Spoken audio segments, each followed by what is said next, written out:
В 2018 году в Якутии создан IT-парк – место, где молодые люди со своими идеями и стартапами могут получить поддержку в их реализации. На сегодняшний момент в IT-парке более сотни резидентов, которые реализовывают сотни проектов. От создания компьютерных игр и изготовления дронов до разработки приложений и работы с искусственным интеллектом.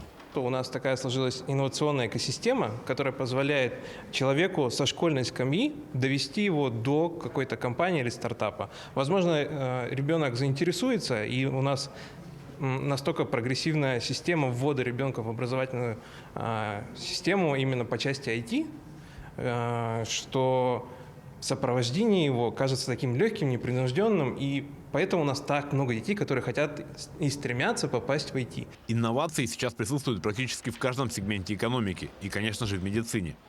У многих на слуху компания Сайберия, которая разработала на базе искусственного интеллекта продукт, способный помогать врачам при обработке снимков КТ. Продукт уже вышел за пределы Якутии и с успехом тестируется и работает во многих регионах страны.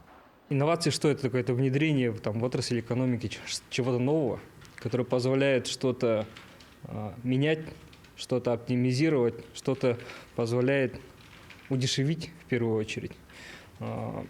Поэтому мы очень большой акцент делаем именно на методы искусственного интеллекта, потому что это действительно помогает разгрузить рутину для медицинских работников и тем самым помогает больше обращать внимание на случай, на заболевание. В Якутии существует программа инновационного и цифрового развития, в реализации которой принимают участие практически все министерства и ведомства, потому что представить современное общество без инноваций уже невозможно.